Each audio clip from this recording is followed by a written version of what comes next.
நான் ஹொப்டனிலிருந்து சோலன்ஸ் கே ஷரன் உங்களிடம் முக்கியமான பேச வந்திருக்கேன். இலங்கை மலையகத்தின் பச்சை போர்வைக்குள் ஒளிந்திருக்கும் உண்மை ஒன்று உண்டு. அது வியர்வை, வலி, வாய்மூடி வாழும் ஆயிரக்கணக்கான தொழிலாளர்களின் கதை. அந்த கதையில் சமீபத்தில் ஒரு கருப்பு பக்கம் சேர்ந்திருக்கிறது. தேயிலை கொழுந்து பறிக்கும் தொழிலாளர்கள் தோட்ட முகாமையாளரால் தாக்கப்பட்ட சம்பவம் மலையக மக்களின் மனசாட்சியை உலுக்கியிருக்கிறது. 1. யார் இந்த தொழிலாளர்கள்?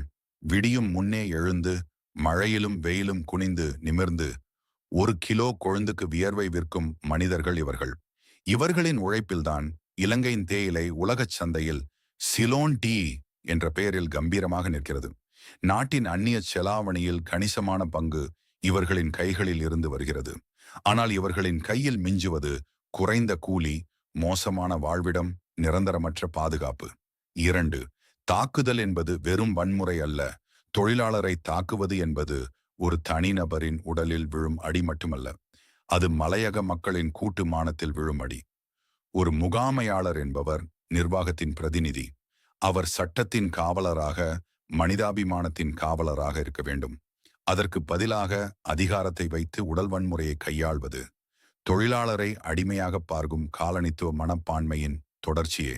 இது தொழிலாளர் சட்டத்தின் வெளிப்படையான மீறல். இது மனித உரிமை மீறல். இது கண்டிக்கப்பட வேண்டிய குற்றம்.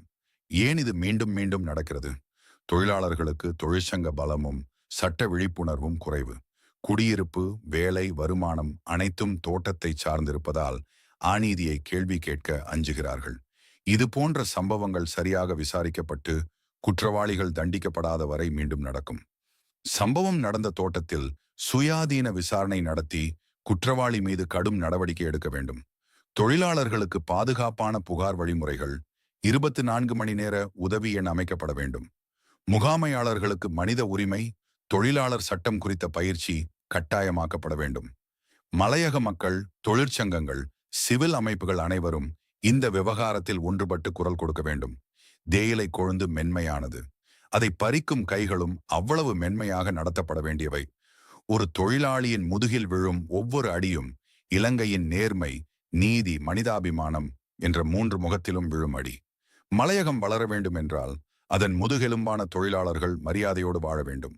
அதுதான் உண்மையான வளர்ச்சி. அதுதான் உண்மையான நீதி.